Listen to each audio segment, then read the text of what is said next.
lebih jauh apa itu koloid, kita review kembali ya materi kemarin, yaitu tentang campuran.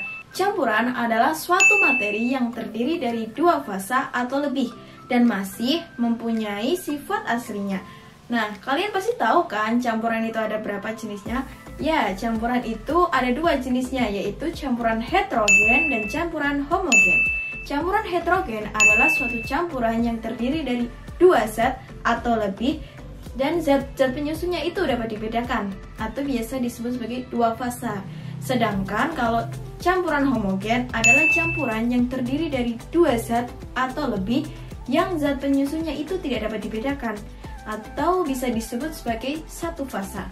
Lantas, apa sih kaitannya antara campuran dan koloid? Nah, itu akan kita bahas pada praktikum kali ini. Koloid itu sangat erat kaitannya dalam kehidupan sehari-hari dan bahkan bisa diperoleh dari bahan alam yang berada di sekitar kita. Nah, bahan alam sendiri itu tidak hanya dari daun-daunan loh, akan tetapi bahan alam itu banyak macamnya, yaitu bisa dari batu-batuan, pelepah bambu, kayu dan ranting, bahkan pecahan-pecahan keramik, dan lain-lain itu adalah contoh dari bahan alam sendiri. Intinya, bahan alam itu adalah bahan yang ramah lingkungan, mudah dijangkau, dan tak terbatas jumlahnya. Nah, contoh saja nih, kalian pasti pernah kan mengonsumsi mayones, atau pastinya kalian pernah deh menjumpai mayones itu di toko-toko. Nah, tahu nggak sih bahan dasar dari mayones itu sendiri apa? Ya, bahan dasar dari mayones itu adalah telur ayam dan minyak sayur. Telur ayam dan minyak sayur sendiri itu diperoleh dari hewan dan tumbuhan. Lalu, kenapa mayones itu disebut sebagai koloid? Nah, secara makroskopis, mayones itu memiliki satu fasa, sehingga kita tidak bisa membedakan antara telur ayam dan minyak sayur, bukan? Nah, akan tetapi secara mikroskopis, mayones ini ternyata memiliki dua fasa, yaitu minyak dan air. Nah, ketika minyak dan air itu disatukan, maka tidak akan menyatu. Itu seperti aku dan kamu, ya kan?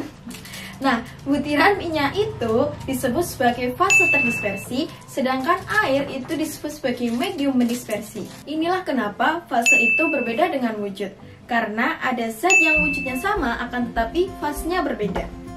Nah, fase terdispersi dan medium pendispersi itu bisa berupa zat padat, zat cair, maupun zat gas. Fase terdispersi dan medium pendispersi merupakan komponen penyusun dari sistem koloid.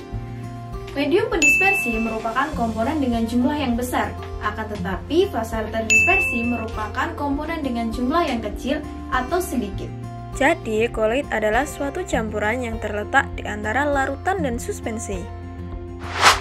Larutan adalah campuran homogen yang terdiri dari dua zat atau lebih yang molekulnya itu terlarut secara sempurna atau disebut sebagai dispersi halus. Sedangkan suspensi adalah campuran heterogen yang tidak memiliki susunan seragam secara menyeluruh atau disebut sebagai dispersi kasar. Nah, bagaimana sih cara membedakan antara larutan, koloid, dan suspensi? Nah, untuk membedakan antara ketiganya, yaitu larutan, koloid, dan suspensi, kita perlu adanya penghamburan cahaya atau disebut sebagai efek Tyndall.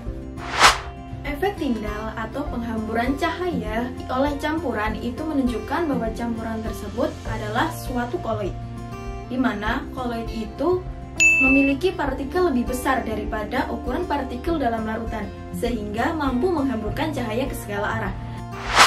Pada hari ini kita akan melakukan praktikum efek Tyndall dalam bahan alam.